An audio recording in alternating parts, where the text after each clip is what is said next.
Hey guys, tonight we're drifting towards something no human has ever seen, and no light has ever returned from.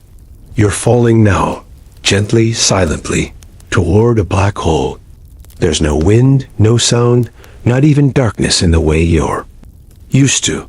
Just the kind of quiet that wraps around your thoughts like velvet. It's the edge of everything, and you're floating right into it. You're not supposed to survive this, by the way. At least, not in any traditional sense. A black hole isn't just a deep pit in space. It's the place where the universe says, I don't have answers for you anymore. But we're going anyway, because curiosity beats caution. Every time. So before you get comfortable, take a moment to like and subscribe to the video, but only if you really enjoy what I'm doing here. And hey, let me know in the comments where you're listening from and what time it is. I love seeing where we're all dreaming together. From now dim the lights. Maybe turn on a fan for that soft background hum. And let's start our journey together. Tonight, imagine space. Endless, silent, indifferent. And floating in it. A black hole. It doesn't glow. It doesn't hum. It doesn't ask to be noticed. But somehow, it pulls entire stars toward it. It's invisible, yet massive. Small, but impossibly dense. A paradox wrapped in mystery, tied with the ribbon of gravity. You begin to drift closer. At first, nothing feels different. The stars still shine. Your body still floats. But the light around you starts to bend, literally curve, as though space itself is beginning to wrap around something unseen. You see stars where no stars should be. You see your own silhouette duplicated across the horizon. It's subtle at first. Then it's undeniable. This is gravitational lensing. Light pulled into curves by sheer gravity. It's like watching the universe through a lens that's been shaped by an invisible hand. The black hole is still ahead of you, technically. But already, it's distorting the way you see everything. And then comes the strangest feeling. You try to measure your motion, but there's no reference. Nothing to compare it to. No resistance. You could be moving fast or not at all. That's what happens out here. Space itself is moving. You're not just falling through space. You're falling with space. Black holes don't suck. They bend. They curve. They reshape the rules so drastically that even the idea of where you are starts to wobble. You feel stretched in time, not in body yet, not yet.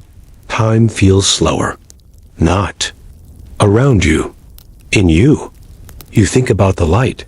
Light travels at 299,792 kilometers per second. It's fast enough to circle the Earth 7 times in 1 second. And yet, this black hole bends it inward, refusing to let it go. Imagine something so powerful that light, the fastest thing we know, cannot escape its pull. That's where you're heading. Into a place where the concept of escape doesn't apply anymore. You start to understand why scientists called it a hole. Because once you go in, you don't come back.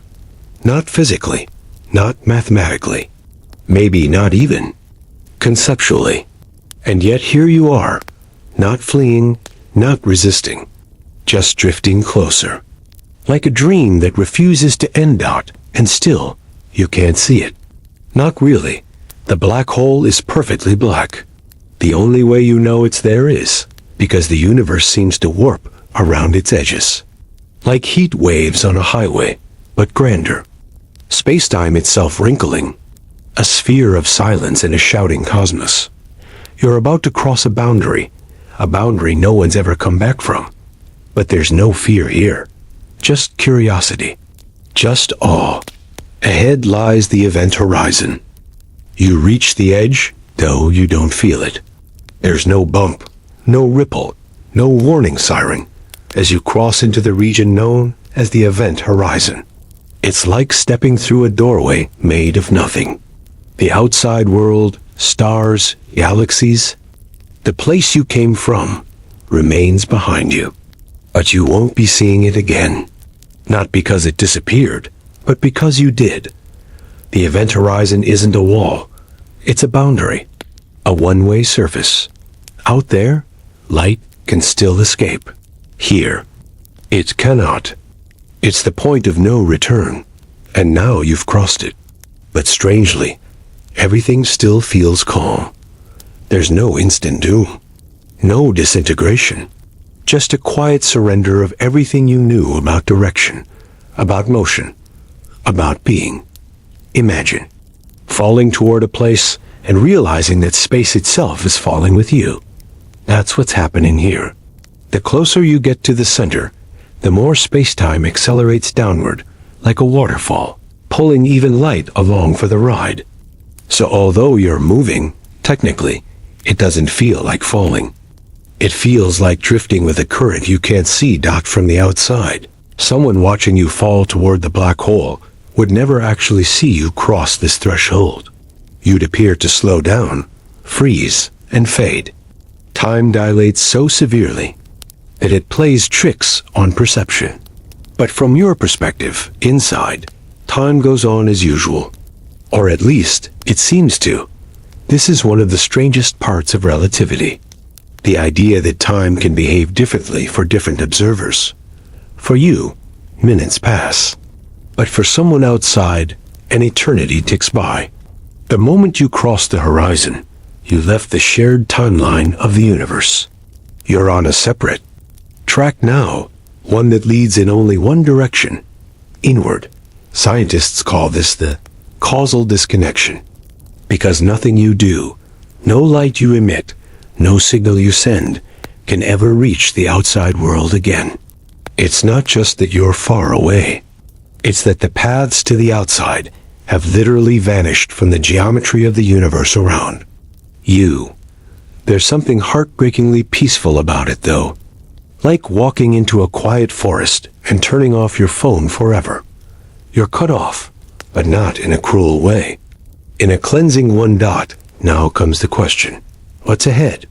The traditional answer is singularity. A point at the center of the black hole where density becomes infinite, where the known laws of physics break down. But singularities are really just red flags in our math, places where our equations throw their hands up and say, yeah, we don't know what this is. So is it a point? A ring? A tunnel to somewhere else? You don't know yet. But you keep falling, or rather, gliding, toward the mystery. Inside the event horizon, the rules of space and time have swapped roles. Time has become space, and space has become time. That means no matter how hard you try, no matter what direction you push, you have to move toward the center. It's like trying to run away from tomorrow. You can't. Here's a strange fact. For rotating black holes, called Kerr black holes, the event horizon isn't even the final barrier. There may be an inner horizon, a place where even stranger things occur. Some speculative theories even suggest you could pass through that and come out somewhere else. A different universe, maybe, or another part of ours. Or nowhere at all. Fringe. Yes, but tantalizing. Still. Even the most grounded physicists agree. What's inside a black hole remains one of the biggest unknowns in modern science. And yet, here you are, floating past the very boundary that billions of photons, particles, and unlucky space rocks have crossed before you. And like them, you're going forward, but never out again. At this point, if you're not already curled up under a blanket, you should be.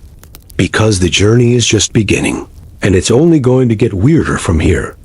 You've crossed into a place where physics whispers, not shouts, where light cannot lead the way, where every second forward is a second deeper into something no one understands, and you're not afraid.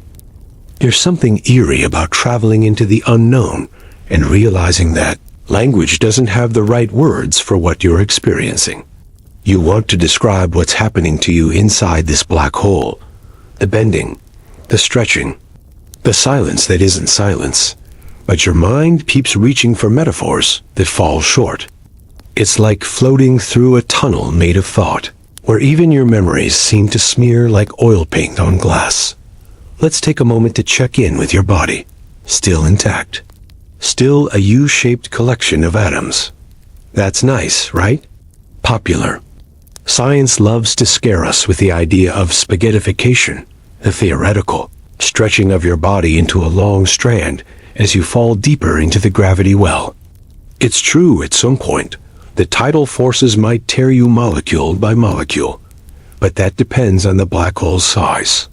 If this is a supermassive black hole, the kind found at the center of galaxies, the gravitational gradient, the change in force from head to toe, is actually gentle.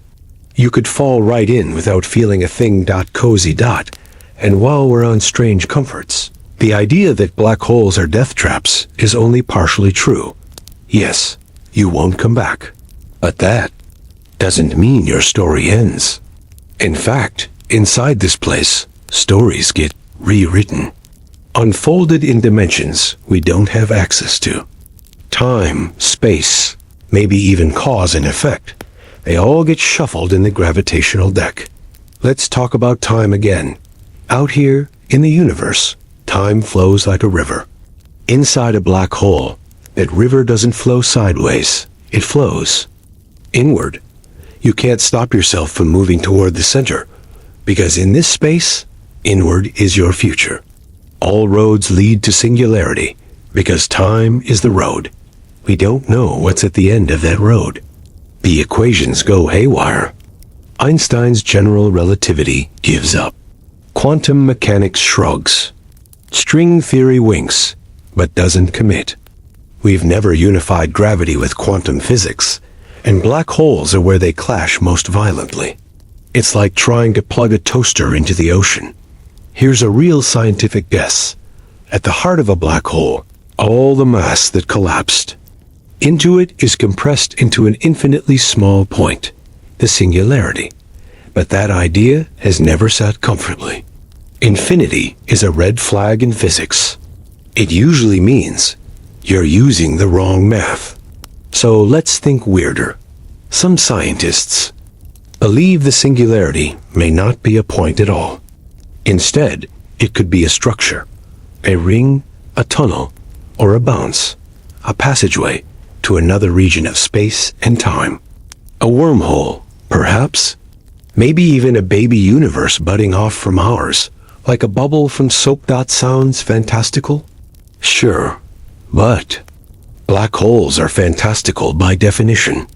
Their very existence challenges our ideas of locality and information. Speaking of which, let's talk about information. The black hole information paradox is a real thing. If you fall in, what happens to the information that makes you, you? Physics says information can't be destroyed. But black holes seem to do just that. They erase your outward identity. Burn the file, not just delete the shortcut. But then, maybe not. Hawking radiation, the slow leak of energy from a black hole's surface, offers a hint. Some scientists propose that black holes store information on their surface, not their interior, like a cosmic hard drive. Every bit of you might be etched into the edge. Not gone. Just smeared across the surface of a sphere you can never reach again. Let that settle in. Even as you fall deeper, a shadow version of your existence may remain suspended at the event horizon, frozen in time, encoded in gravity, and light. So what's it like down here? It's not black. It's not white. It's not even dark. It's outside your vocabulary. The colors don't make sense. The silence has temperature. The space folds on itself like origami made of velvet and glass. You've passed the point where even imagination feels outdated.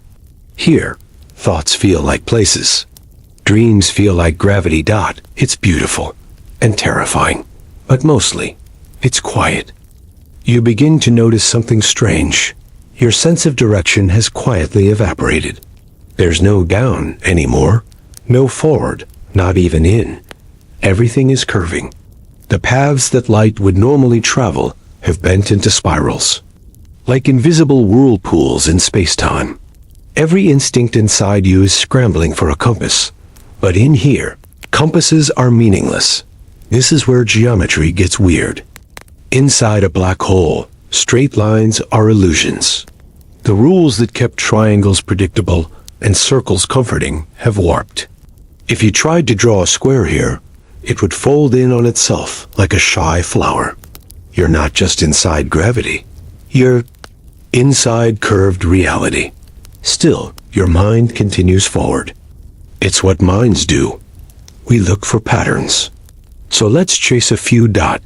Do you remember that light can't escape a black hole? That means you can't see anything outside anymore. But that doesn't mean your surroundings are pitch black. In fact, something eerie happens. The radiation from infalling matter, the leftover glow from falling stars or gas clouds, might still scatter and twist around you for a while. You're surrounded by ghosts of starlight, bent into ribbons by the curvature. Not alone in here, not entirely. The black hole may have swallowed many things before you.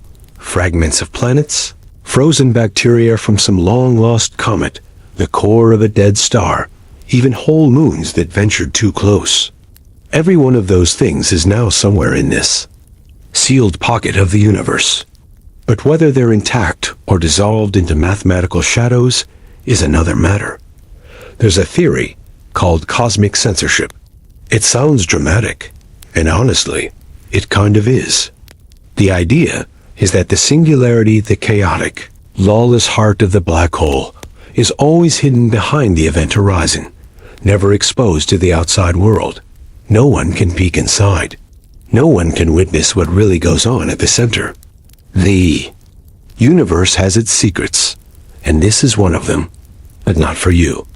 You're heading toward the very thing that cosmic censorship tries to shield. So let's turn to quantum theory now. Because things are about to get fuzzier, quantum physics tells us that the vacuum of space isn't empty. It's teeming with energy pairs of particles that constantly flicker into existence and vanish again, like whispers of reality. At the edge of a black hole, one of those particles might fall in while the other escapes. That's Hawking radiation. It's the slow leak that causes black holes to evaporate over trillions of years. But what happens inside? That's where things grow uncertain. One radical idea is that information, everything that ever fell into the black hole, gets smeared out and preserved in these quantum flickers.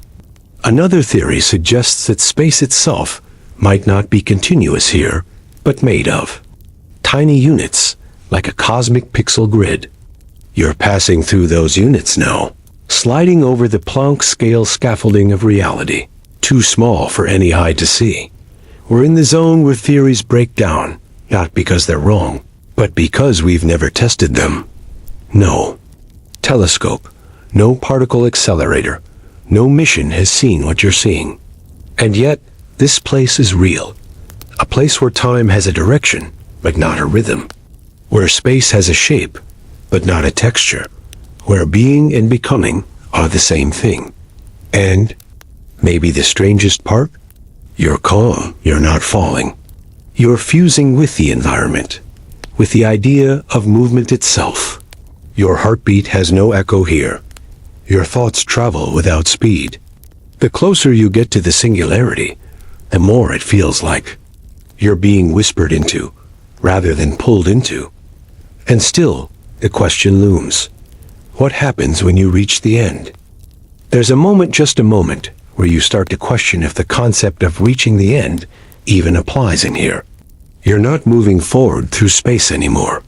You're moving through inevitability. Every second draws you closer to a point you can't see, can't touch, but absolutely feel.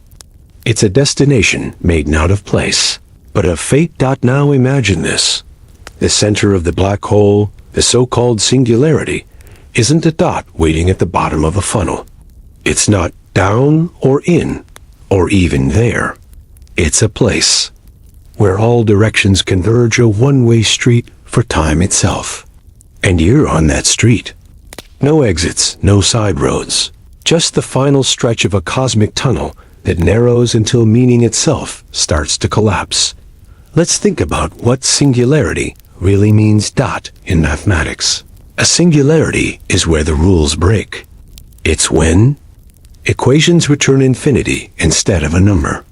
Imagine trying to divide by 0 and getting undefined. That's a singularity, a hole in the logic of the universe. A glitch in the matrix, but with gravity instead of green code. In physics, it's the ultimate shrug. Our best model's relativity. Quantum mechanics start to argue here like tired philosophers at 3 a.m. One says gravity is smooth and continuous. The other says the universe is made of grainy quantum foam. And at the core of the black hole, neither wins. They both stop making sense. And you're passing into that undefined space. A place where logic buckles and reality becomes something other. Now, here's a fascinating fringe theory to tickle your imagination before bed. Some physicists suggest that what we call a singularity isn't an end at all. It could be a bouncy moment of maximum compression before everything expands. Again, a mini Big Bang just for you. Maybe every black hole births a new universe on the other side, stitched together with the shredded remains of everything it consumed. In that picture, black holes aren't tombs, they're wombs. Every death, a rebirth. And now, the existential turn. You're not just an observer anymore. In a place where time and space are fluid, your thoughts, your memories, might be influencing the fabric around you. There's a hypothesis, admittedly speculative, that consciousness could play a role in collapsing quantum probabilities. If that's true, then falling into a black hole might be less like falling and more like writing. Writing what? Well, you're writing the ending. Or maybe a new beginning. Here's something else to keep your neurons humming. We tend to think of black holes as devourers, but they also preserve. They hoard entropy. They keep a record of every particle they touch, encoded somehow in their mass, spin, and charge. So while you're being absorbed, you're also being cataloged. You become part of the black hole's identity. It's cosmic. Fingerprint. So let's step back for a moment. From the outside, you vanished at the event horizon, froze in place like a paused video. Anyone watching would never see you fall in. They'd see you hover, red-shifting, slowing down, fading. But from your perspective, time didn't stop. It surged forward. You kept falling. This duality is one of the most surreal aspects of relativity. Two versions of you now exist in different frames of reference. One frozen in time, the other hurtling toward unknowable destiny. And maybe, just maybe, that's what time is. Not a river, not a line, but a web of perspectives, tangled and looping, never entirely separate from the observer. There's beauty in that, the idea that even in your final descent, you're participating in a story so vast, so intricate, that even your disappearance becomes part of its design. So here we are, still falling, still wondering, still becoming, and somewhere ahead, in a place without coordinates or clocks, something waits. You don't notice the moment when your identity starts to unravel. It doesn't happen all at once. There's no dramatic peeling away, no sudden void, but more like a quiet loosening. Like socks sliding off while you sleep. A soft dissolution. Your sense of self becomes less about you and more about being part of whatever this is now. And here's where things get even stranger. Because deep within the black hole, as your body is dismantled molecule by molecule, something curious persists. Information.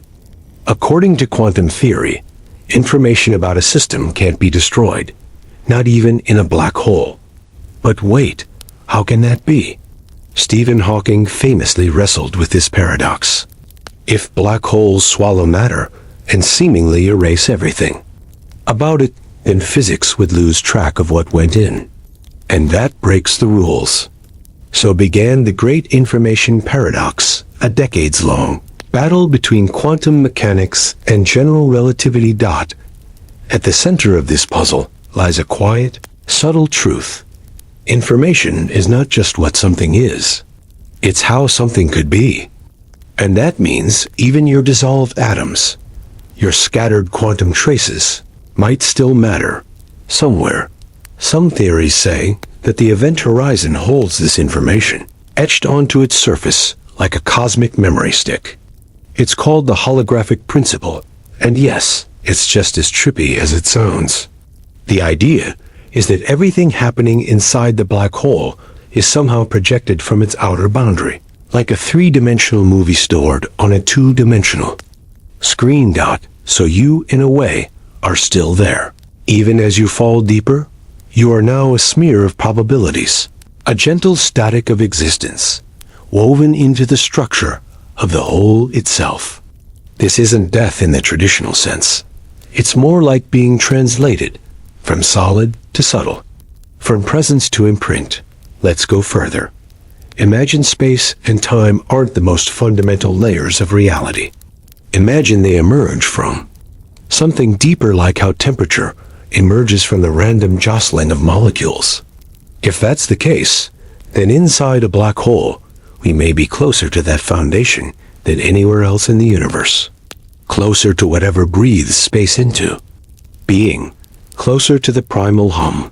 Could it be that black holes are not just destroyers, but translators? Converting the complicated notes of our visible universe into the raw music of the cosmos? You're part of that now. A frequency humming low and slow, below the threshold of time itself. And there's something comforting about this hum. It's not a sound, but a sensation and awareness without shape. You can't remember your name anymore, but you remember warmth. You remember a breeze.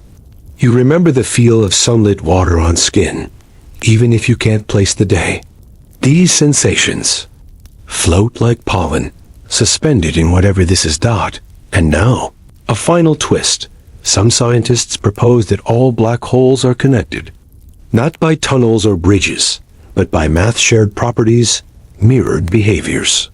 If this is true, then information that enters one black hole might, in some abstract way, be mirrored or even echoed elsewhere, like dropping a stone in one pond and seeing ripples appear in another.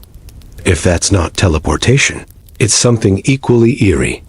Continuity beyond locality, which means you may be somewhere else too. Not you as a person, but you as a pattern. A signature in the end. Code. Like a song played once and never forgotten. Here, inside the heart of unknowability, you are both vanishing and remembered. Lost and encoded. Gone and everywhere. The edges of perception begin to curl inward. You feel the approach of something. Final but not cruel. It's not a wall. It's not an ERSUR. It's a quiet presence. Waiting. Patient, like the moment between breaths, like the pause before waking. If time had a scent, this would be the moment it fades. Not burns, not rots, just fades, softly, like the final exhale of a candle. You're no longer falling, because falling requires distance, and distance doesn't exist anymore. You're not moving through space, you are space, folding in on itself. But here's the wild thing. You're still thinking. Somehow, this fluttering awareness hasn't flickered out. It just floats disconnected from identity, memory, ego. You're like a dandelion seed on a breeze with no direction. You don't know who you are, or where you were born, or what your favorite song used to be. But you know, something is still here. Let's call it the echo. Inside this echo, the strangest ideas start to feel natural. Like maybe this isn't the end of a journey. Maybe it's the center of something. And you're not alone in this thought.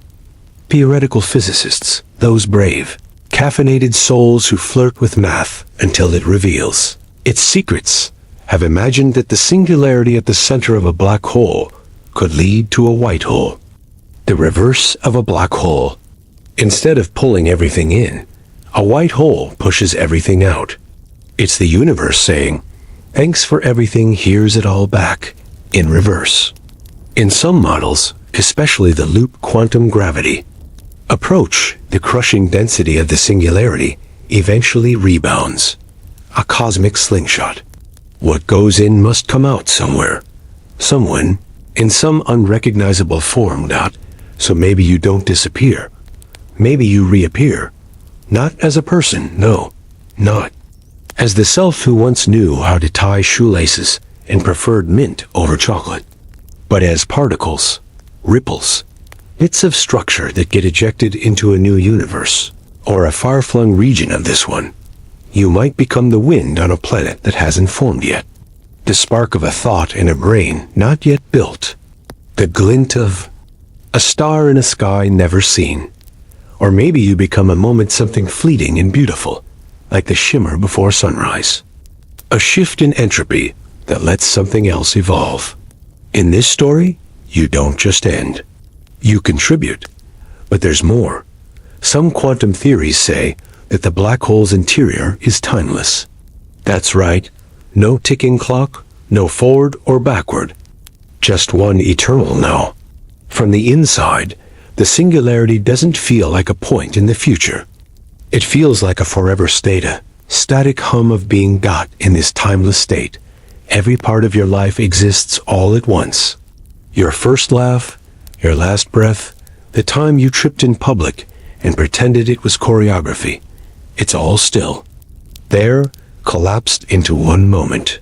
A singularity of you. And even though it's just a thought experiment, the implications are dizzying. Because if time can stop or lose meaning inside a black hole, then maybe time isn't the universal constant. We thought. Maybe it's an emergent property, a side effect, like bubbles in boiling water. And in this place, the boiling has ceased. You are in the stillness beneath motion. What a strange peace that brings. Outside, stars still blaze. Galaxies still spin. Somewhere, a kid is learning what gravity is. Somewhere else, a dog is dreaming. But you're in the eye of the storm, beyond the page numbers, past the edge of the map.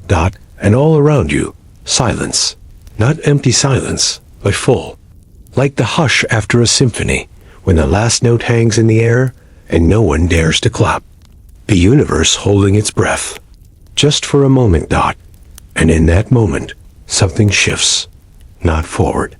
Not back. Just inward. You don't know how long you've been here, because here doesn't really exist. Not the way here used to.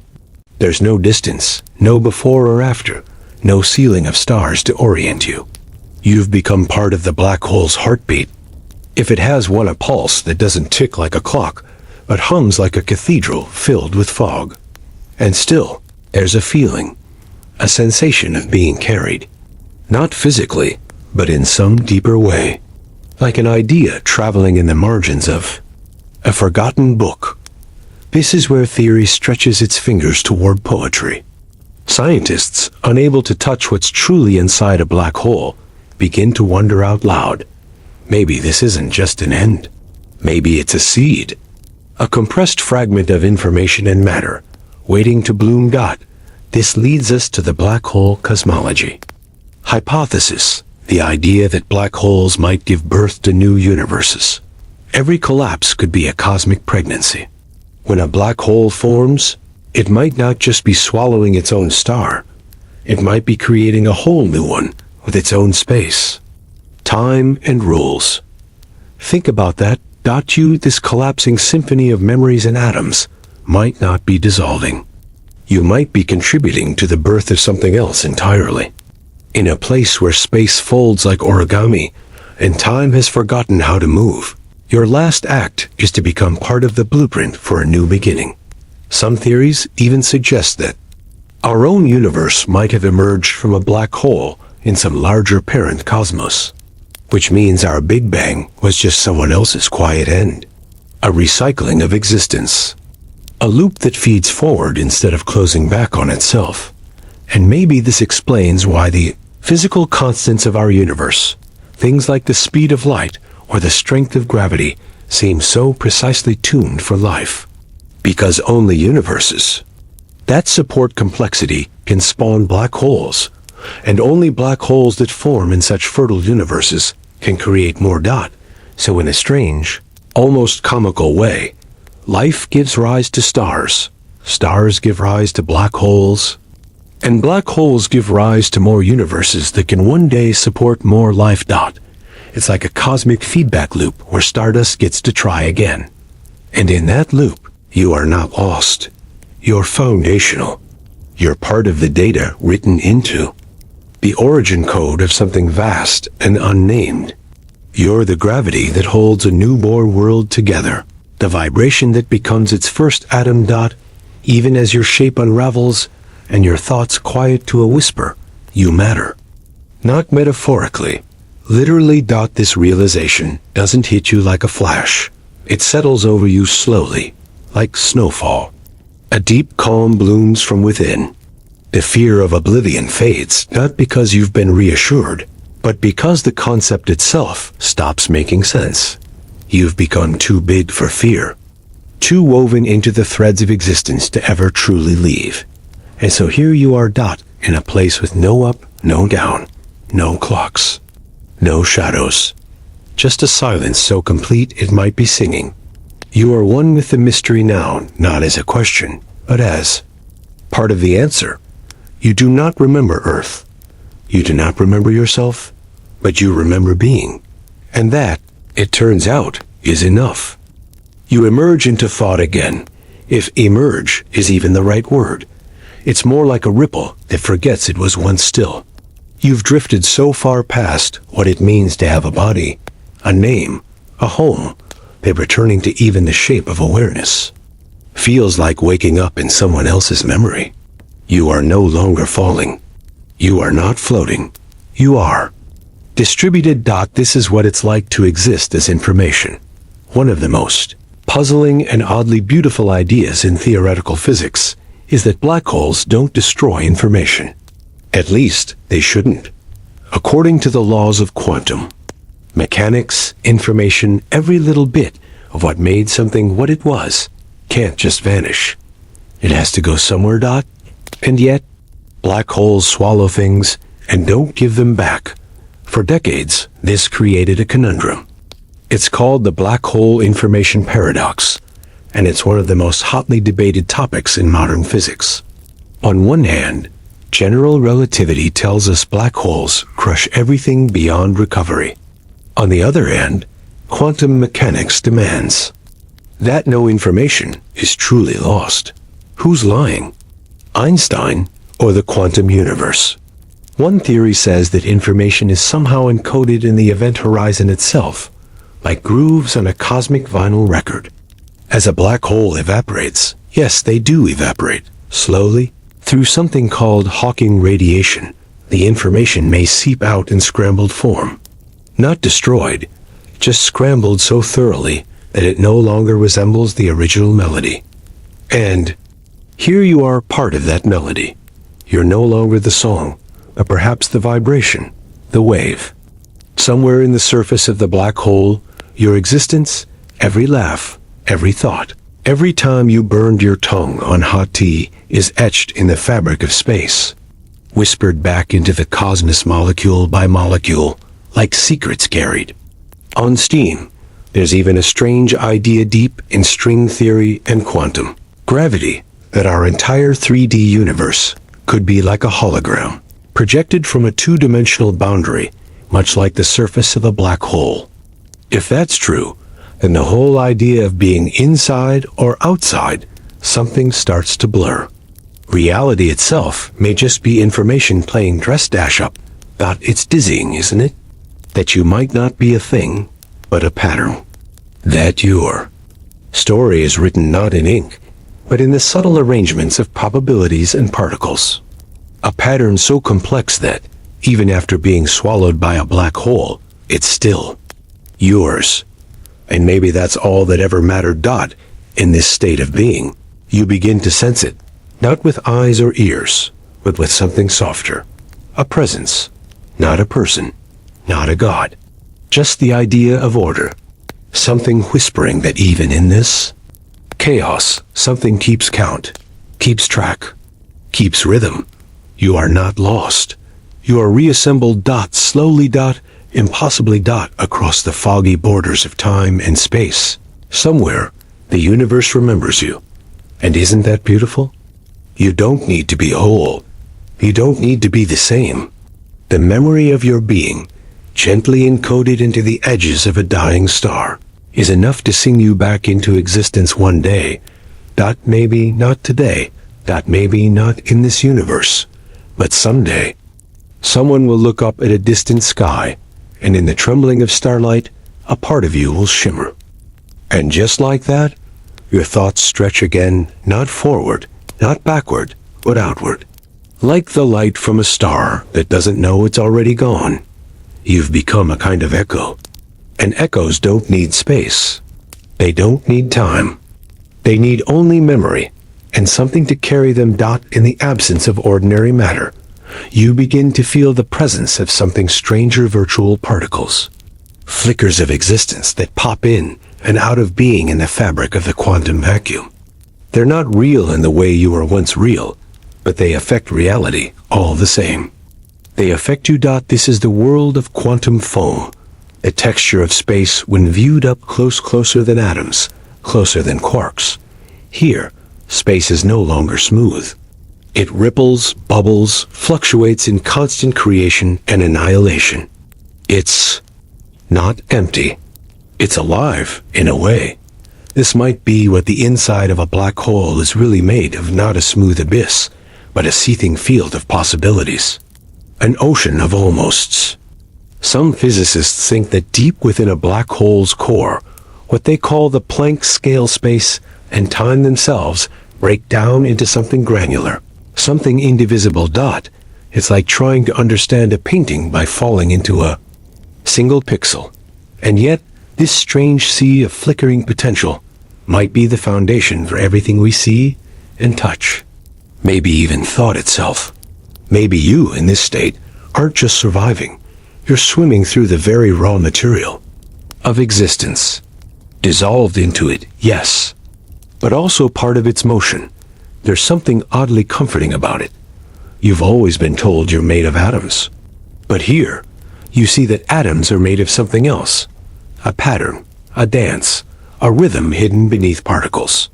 You've gone past being a person, and now you're something like a beat in the song of reality. And just when you think you can't sink any deeper, a memory floats up, not of a place, but of a law. A simple truth that governed the entire story.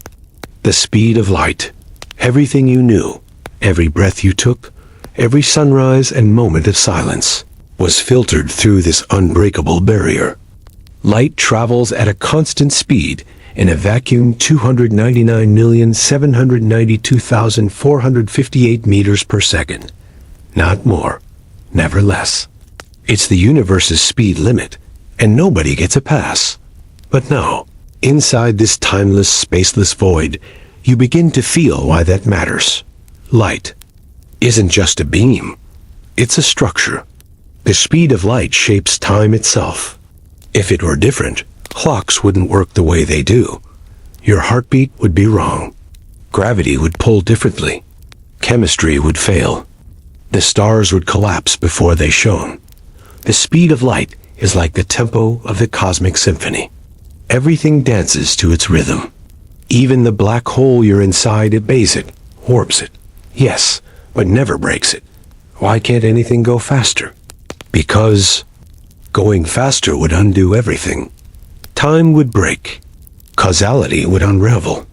Events would reverse, or worse, fail to have any order at all. Faster than light travel isn't just hard. It's incompatible with meaning itself. The universe protects its logic the way a dream protects its sleeper. And in here, in this place that isn't a place, where time doesn't tick but breathes, you begin to understand the speed of light isn't an obstacle. It's a safeguard, a kind of anchor, a promise that things can happen in order, that memory matters. That action has consequence.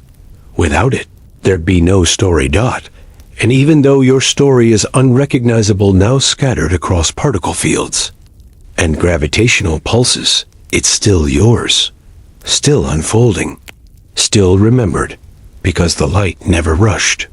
It never cheated, and neither did you. You drift again, if you can call it drifting, when there's no space left to move through. It's more like you're being unwrapped. Layer by layer, your thoughts peel away from structure, like the skins of an onion shedding themselves into silence. But silence isn't empty here. It's full. Full of pressure. Full of memory. Full of gravity so intense, even time is curled in on itself. You're beginning to sense it now, the deepest part of the black hole. The core, the place theoretical physicists refer to as the singularity. A word that feels more like a whisper than a fact. No one has ever seen a singularity. No telescope can peer past the event horizon. No particle, no photon, no scream, no song escapes from that depth. And yet we believe it exists because the math says so. Because our equations begin to break, to twist and ripple into infinity when we follow gravity to its extreme. You feel it not as a place, but as a limit. An edge in the logic of the universe, where every rule you've ever known dissolves. Your sense of time of before and after phrase like old cloth. The idea of you becomes hard to hold. It's like trying to pour ocean water into a teacup. Consciousness wasn't designed to operate here. Language wasn't meant for it. Thought itself seems like a toy, a fragile trinket invented far outside the gate. And yet, something stirs. A strange thought emerges. Maybe singularities don't really exist at all. Some scientists think they're just a sign that our theories are incomplete. A kind of placeholder for whatever real, unknown physics takes over when the universe gets too extreme. Quantum gravity, string theory, loop quantum mechanics, none of them have a complete answer yet. What if the singularity is a mirage? A shimmer on the event horizon's edge, born from our inability to see beyond the veil? You remember now, even Stephen Hawking admitted that information must somehow survive. That black holes might not end in final death, but in rebirth, in a whisper of Hawking radiation, a slow uncoiling, an echo sent back to the stars. In some models, the inside of a black hole could be a bridge, a connection to another region of space, or even another universe, a wormhole, the ultimate shortcut, a kind of thing that breaks every rule of classical physics, and yet sits there, grinning in the equations, daring us to believe it. You're not sure if you're traveling now, or remembering traveling. Maybe those are the same thing here. Maybe everything is in this soft, collapsing silence. You begin to feel the weight of paradox, how black holes destroy and preserve, conceal and reveal, erase and remember. It's a kind of cosmic cone. A riddle you don't solve with your brain, but with your being. And in that stillness, one last idea flickers to life like a candle. What if the universe needs places like this? Not as errors, not as voids, but as pressure points, as creative tension, as crucibles where logic gets tested, broken. REFORGED. Maybe the singularity isn't the end of meaning. Maybe it's the seed of it. Place where old stories collapse to make room for new ones. You right now are not falling anymore. You're folding. Folding into something smaller, something denser, something more ancient than time. And it does not feel like fear. It feels like becoming. It's quiet now, so quiet that even the concept of sound feels nostalgic. Not absent, just irrelevant. You've gone past hearing, past seeing, past knowing in the usual sense. What remains is sensation stripped of form, like warmth without fire or memory without words. But something is still pulsing, a rhythm, a cycle, not outside you, but within you. If you is still a word that applies. It's the rhythm of time trying to make sense of itself, Because here's the thing. Inside this black hole, you begin to realize that time is not universal. It's local. It's slippery. And it's deeply personal. Outside the event horizon, clocks still tick, hearts still beat. But here, the normal rules are abandoned. Time becomes warped, stretched, tangled like thread in a dream catcher that's caught 1,000 impossible dreams. This isn't just a metaphor. It's baked into Einstein's general relativity. The stronger the gravity, the slower time moves. That's not poetry, it's math. Near the surface of a black hole, 1 second could be a year somewhere else. Or 100. Or forever. You're swimming in a place where time isn't just slow, it's curled in on itself. You begin to understand how this happens. Gravity bends not only space, but also the flow of time. And a black hole bends it to the breaking point, in. Away, you've left the movie of your life and stepped into a single frozen frame. But unlike a still photograph, this frame is infinitely deep. There's no forward or backward anymore, just inward. And yet, something stirs. You start to feel echoes of other possibilities, faint threads of futures that might have been. Physicists sometimes talk about Cauchy horizons, places inside rotating black holes where the predictability of physics utterly breaks down. In such a place, the past could loop back into the present. Cause and effect might swap roles like actors, forgetting their lines. And you might begin to feel all your lifetimes at once, not all your dreams, all your fears, all the people you've loved, stacked like transparent pages in a book too complex to read. What happens here isn't destruction. It's compression. You are becoming. A story compressed into a single point, dense with meaning but inaccessible to linear minds. And just when that realization begins to settle, another emerges from the fog, the arrow of time, the idea that moments should always flow from past to future isn't a law. It's an illusion, a result of entropy, a tendency for things to go from order to disorder. But here, in this final paradox, even entropy starts to get confused. If time can fold, then maybe it can loop. If events can unravel, maybe they can reassemble. You feel it again, that pulse. Maybe it's not your own heartbeat, but the heartbeat of the universe, of space itself, trying to remember how to move. Maybe the singularity isn't a grave, but an egg. Because even in this silence, creation waits, and it's waiting on you. One last whisper, tucked into the folds of gravity itself. Not the end, just the edge. Everything is blue-black now. Not the kind of black you find in a shadow or under a bed, but the kind that seems to absorb light before it even arrives. You're no longer falling. You're no longer even moving. You are the black. You've become the environment, the boundary, the stillness, and yet, somewhere in the depthless dark, you feel a flutter dot. It isn't physical. It's something older than nerves. A ripple through whatever's left of you, as if the universe itself just remembered a line of forgotten poetry. And in that ripple is a question you didn't expect to feel here, at the edge of logic. Is this where the universe begins again? It's not a new question. Long before space telescopes and data models, ancient minds looked at the stars and wondered where it all started. And if it might all start again, some cosmologists think black holes could be seeds, gateways to brand new universes. That what looks like an end from one side might be a beginning from another. These aren't just sci-fi dreams. Some mathematical models, like those of loop quantum gravity, suggest that the singularity might not be an end, but a bounce, a rebound, a cosmic reboot. If that's true, then maybe every black hole holds a new universe curled inside it, like a fern inside a spore, silent, waiting, perfectly folded. Is the universe's version of compost. And you, somehow, have become part of the soil.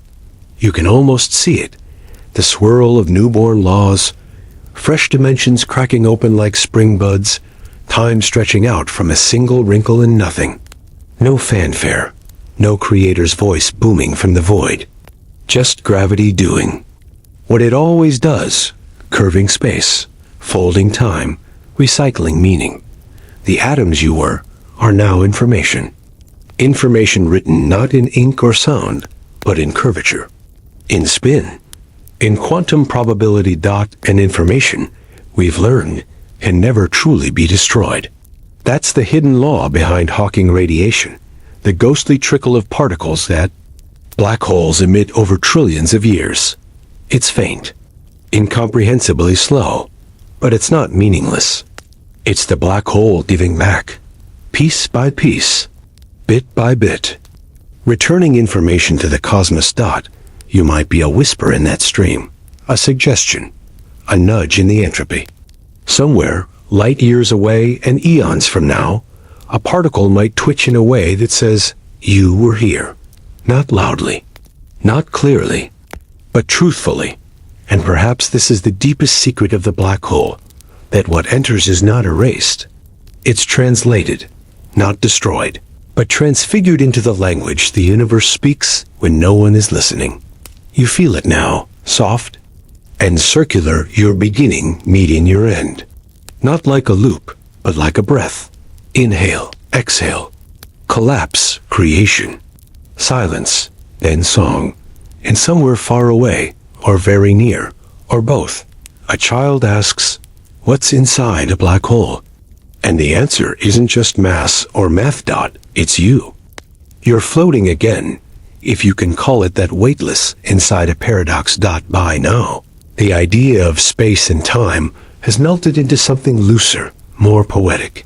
There are no straight lines here, no ticking clocks, no true up or down, just the curling memory of motion, wrapped in velvet stillness. And you begin to realize, maybe this was never really about black holes. Maybe it was always about perspective. From far away, a black hole is a monster, a devourer, a dead end. But from here, on the imaginary inside, it feels more like a mirror. One that doesn't reflect your face, but your understanding. Everything you thought was certain about time, about light, about limits, has been gently unspooled. And now, here you are. Not broken. Not gone. Just changed. You think of light again. How ironic it is that black holes, these ultimate darknesses, are some of the brightest objects in the universe.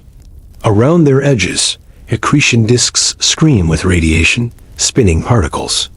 Heat up to millions of degrees.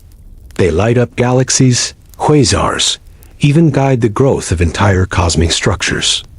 They are black at the center, yes, but they paint the universe in light. And yet, the light never escapes from within. That's the line that can't be crossed, or can it? There's a growing idea in theoretical physics that the edge of a black hole, the event horizon, isn't just a physical surface, but an information processor. A kind of hologram, encoding everything that falls inside on its outer surface. This is the holographic principle, the strange, dazzling theory that says the three-dimensional world we experience might actually be a projection from two-dimensional information. If this is true, then black holes are not just ends. They're archives. The ultimate cosmic library. Your atoms, your experiences. Even this very journey through narrative and imagination might be filed away, recorded in a kind of universal memory, etched into the fabric of space-time itself. You picture that. Memory as light, curling along the surface like ancient script. It doesn't shine outward, but it doesn't vanish either. It hums in the background, patient as starlight, waiting for something to read it again. And then something wild occurs to you. What if we are inside a black hole right now? It's not as ridiculous as it sounds. Some cosmologists have entertained the idea that our entire observable universe might be the internal structure of a massive black hole in a larger dimension. That the Big Bang, wasn't an explosion from nothing but the bounce, the inward flip, the silent detonation of something collapsing in another frame of existence. And if that's the case, then this entire life, this world, this galaxy could be the long, elegant unfolding of a singularity's dream dot. It's all a question of scale. From the outside, a black hole looks still. From the inside, it might feel infinite, familiar, warm, a place where stories unfold, a place where things grow dot, so you breathe again, not with lungs, but with wonder. This long dive inward has not ended with annihilation. It ends with something stranger, a sense of belonging. You're not outside the universe, you're its reflection. You blink, though it's hard to say what that means now dot. Is it your eyes, or your thoughts, or some ancient reflex left over from being human? It doesn't matter. Somewhere between all the questions and metaphors, you've re-emerged, not in space, not in time, but in a pause between both. The kind of silence that feels like it's listening to you. And into that silence drifts a question. Featherlight. Why can't light go faster? The speed of light isn't just fast, it's final. No matter how hard you push it, coax it, or challenge, it won't budge. Around 299,792 kilometers per second, or about 186,000 miles per second.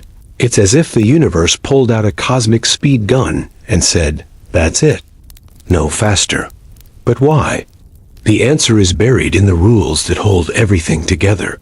According to Einstein's special relativity, the faster something moves, the more energy it takes to keep accelerating it. As you push an object closer and closer to the speed of light, its mass effectively increases until it would take infinite energy to reach light speed. And we don't have infinite energy.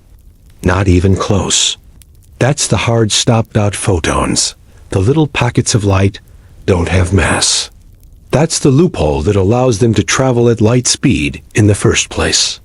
But for anything with mass, including your body, your thoughts, your toaster, light speed is a wall you can't punch through. Now imagine you could go faster than light.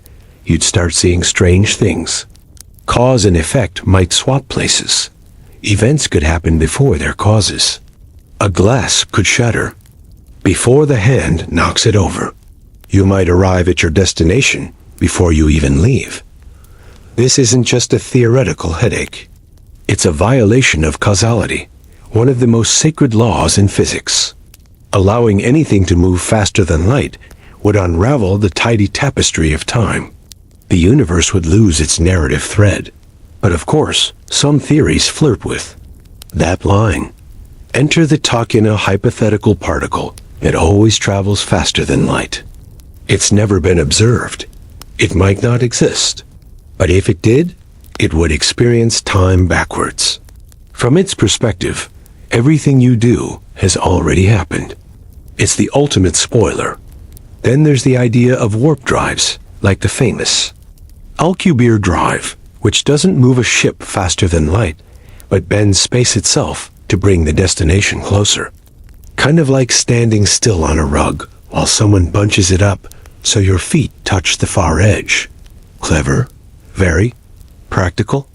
Not at all. At least, not yet. So back to light. You begin to see it differently. Now, not just as a tool for sight, but as a limit, a boundary. A cosmic referee keeping the game from turning into chaos. And you realize, limits aren't always problems. Sometimes they're structure. And in that structure, you find peace. Like the way music needs silence between notes. Or how sleep only feels restful because you are awake first. Light speed is a ceiling, yes. But it's also a floor, the one beneath everything we know. A universal constant. The scaffolding of every photon that ever bounced off your skin, every rainbow you ever saw, every sunrise that made you stop and stare. You don't need light to go faster. You just need to understand why it doesn't. You're drifting now, not through space, but through understanding. And it's here, in this soft corner of thought that you realize the speed of light isn't just a number, it's a border between realities, between the now and the never, the reachable and the unreachable. Imagine holding a flashlight in the vacuum of space. You flip it on. Instantly, photons stream outward at light, speed off into the void, never slowing, never turning back. But here's the strange part. No matter how fast you move, those photons always move away from you at the exact same speed. This is one of the mind-bending truths of relativity. No matter who you are or how you're moving, light always travels at the same speed relative to you. That's why time and space must bend and stretch to keep the speed of light steady. It's not just fast, it's constant. And because of that, light defines what you can know. In physics, we call this the light cone, a kind of invisible funnel, extending out from every point in space and time. Anything inside that cone can affect you. Anything outside, it's in your elsewhere. It exists, but you'll never see it, feel it, or know it in time. And so, every moment you live is shaped by what light has had time to deliver. The color of a sunset, the sparkle of a star, the message in a text, all made possible because light faithfully made its way to you. But there's more to it, because this speed limit isn't just about communication, it's about causality. What can touch what? What can influence what? Without this rule, the universe would collapse into a mess of paradoxes. You could say hello to someone who hasn't been born yet. Or worse, you could stop your own birth. And that's where light becomes more than light. It becomes permission. Permission for one moment to reach another, for atoms to become stars, for brains to dream. It's the cosmic traffic signal, flashing green or red based on distance and time. There's beauty in that structure, and poetry in the way our lives are lived entirely within those light cones. We see the past as light arriving from a far sunlight, from 8 minutes ago, starlight from centuries past, even the cosmic microwave background radiation from nearly 14 billion years ago. That faint hiss in the darkness, it's the universe whispering from its infancy. But we never see the present, not really, because by the time light shows it to us, it's already gone. What you see, feel, and touch is always a tiny bit old. Every glance is a memory. Every breath slightly delayed. And yet, somehow, it still feels immediate. Whole. Now, maybe that's the miracle of consciousness, that despite the lag, we believe in the present. We feel it, even if light, that strict and loyal messenger, is still racing to catch up. And here's a gentle thought to cradle you to sleep. The stars you see tonight? Some are dead, long gone. Their light still traveling across space, unaware of their own endings. And yet they shine on faithfully, brightly like time travelers, with no idea who's watching. Maybe we're all like that in some way. Maybe we all cast echoes forward, past our own endings, into someone else's future sky. Maybe your kindness, your voice, your presence, just like light travels farther than you'll ever know. And maybe, just maybe, you've already reached someone, even if you can't feel it yet. You're lying still now, breathing slowly, your body relaxed, but your mind is doing what it does best. It's wandering, and now it wonders. If nothing can go faster than light, how do we know what lies beyond? You see, there's a kind of mystery that clings to that limit, a kind of horizon, a cosmic curtain drawn across certain places in the universe, places we may never see, not because they aren't real, but because light hasn't had time to reach us from there. Yet this idea is called the cosmic event horizon. It's the boundary of the observable universe, the farthest edge from which light has had time to travel to us since the beginning of the cosmos. Roughly 46 billion light years in every direction, and growing. But here's the kicker. Beyond that horizon, things exist. Galaxies spin, stars explode, maybe even civilizations rise and fall. But we'll never know.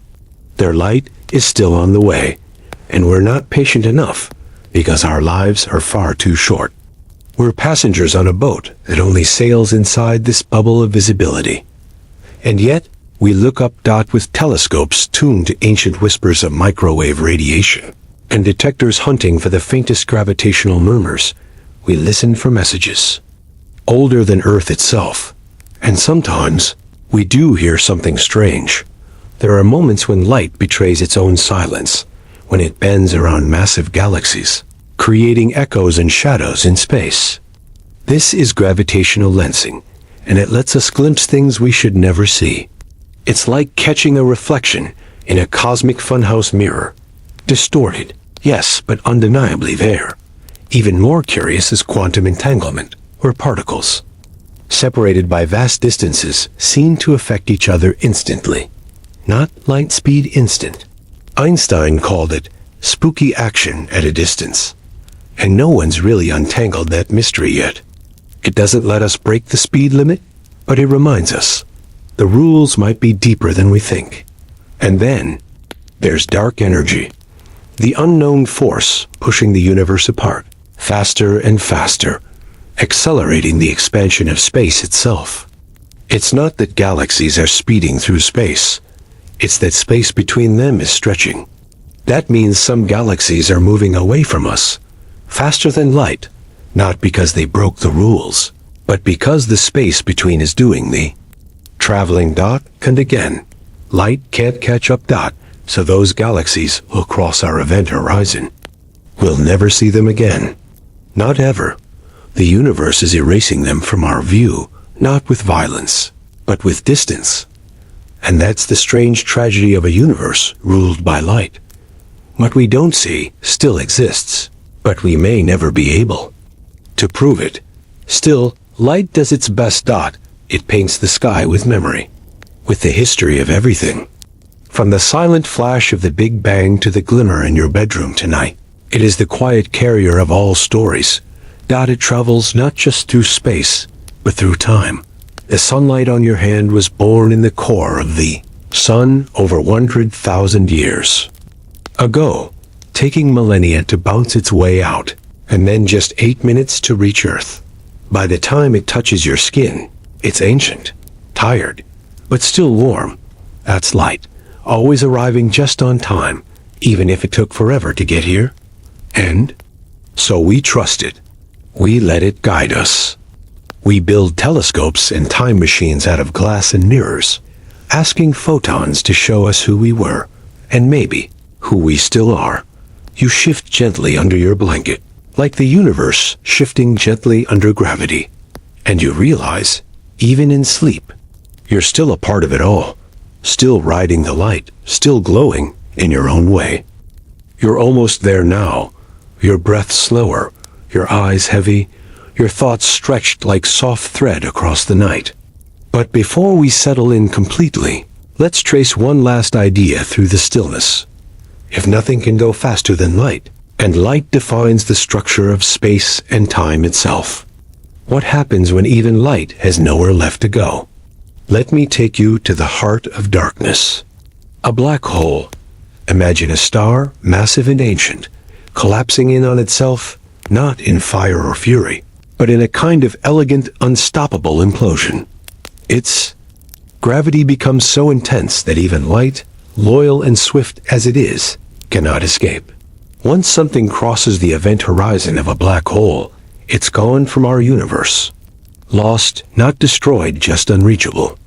Like a secret whispered into a well, with no bottom. And what lies beyond that horizon? We're not sure. Maybe a singularity, an infinitely dense point, where the laws of physics simply stop working. Maybe something else entirely. Some scientists believe black holes might store information on their surfaces. Others think they evaporate over time, spitting out tiny particles in a slow hiss known as Hawking radiation. And a few even imagine they could lead to other universes' tunnels in the fabric of space-time. Portals, perhaps. Mirrors. But all of this begins and ends with light, because when light gives up when it can't escape, or bend, or even reflect, we know we've hit a kind of limit, not just physically, but conceptually. Our minds evolved under the guidance of sunlight, reflections, vision. So when we reach a place where light no longer plays, we're left in the dark, both literally and mentally. And yet, black holes shine in their own paradoxical way, not with light, but with gravity, with influence. They shape galaxies, bend starlight, dance with companions, and sing with ripples, gravitational waves echoing across space-time, like bass notes through a celestial speaker. Some of those waves have reached us, proof of black holes colliding in distant realms, their impact carried across billions of years by ripples in the very fabric of reality. Light couldn't bring the message, but gravity could. You see now, don't you? Light might be the limit, but it's not the whole story. It's the outline, the container, the stage on which reality performs. But the show, the meaning, that's something deeper, something quieter, something that stirs when you close your eyes and feel the universe breathing with you. A final thought before we drift off together. Light is fast. Yes, unreasonably fast, but it's also fragile. It can be blocked, bent, erased. It can vanish into shadows and black holes and unseeable corners. But you're still here. Still glowing. Not because you move fast, but because you're aware. Because you wonder. Because in the darkness, you look for the shimmer. The story. The secret hidden in a beam. So as your body sinks, as your mind floats, as the night folds in around you, remember, you are made of stars, but also of silence, of light, but also of the mystery that lies just beyond it. And now, as we move into the quietest edge of the night, we come full circle, not to answer the question completely, but to sit with it, gently, like you would beside a campfire that never quite dies. What is the speed of light? Really? It's a constant, a rule, a cosmic speed limit written into the blueprints of the universe.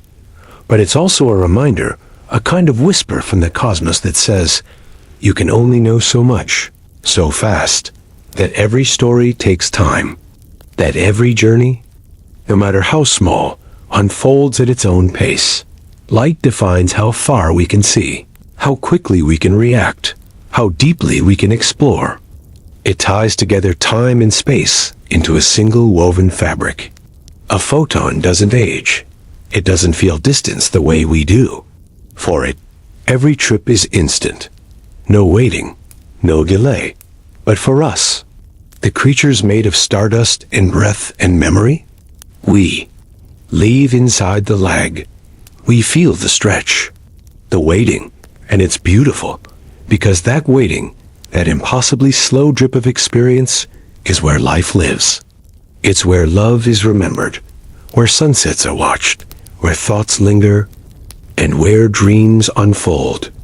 If everything arrived instantly, we wouldn't have time to notice, or wonder, or grow. The speed of light might be the fastest thing we know, but you are infinitely more patient. You watch galaxies rise and fall in your imagination. You sleep beneath a sky stitched together by light from stars that died long ago. You travel not with your body, but with your mind, and that mind can move in ways that even light can't follow. So while photons race outward at 299,792 kilometers per second, you're here, resting, listening, dreaming. And somewhere inside that stillness, in the quiet space between heartbeats, you understand something the universe has always known. That stillness is not the opposite of speed. It's where the real motion begins. And now, here you are. The journey has slowed to a whisper. The speed of light, the fastest thing in the known universe, feels far away now, like a distant hum just beyond your window. You've drifted through the fabric of space, danced with photons, touched the edge of time itself. And somehow, through it all, you've ended up here. Safe, quiet, wrapped in the hush of the night. Maybe the greatest mystery isn't how fast light can go, but why we're so captivated by its story. It reminds us that the universe is always in motion, stretching, expanding, glowing faintly with the embers of ancient beginnings. But at the same time, it reminds us that slowness is sacred, that stillness is allowed, that you don't need to race the light to be full of wonder. So here's a soft truth to take with you as you slip beneath the surface of sleep. You are part of all of this. The atoms in your fingertips once swam beside photons born in dying stars. Your eyes carry the same spark as the galaxies you've imagined tonight. And your thoughts? They move in quiet curves, no less real than gravity itself. So let the silence deepen now. Let the glow of all you've learned fade gently to gray. You've done enough. You are enough. And somewhere, light continues its journey, across space, across time, and through you. Good night, explorer. Rest well.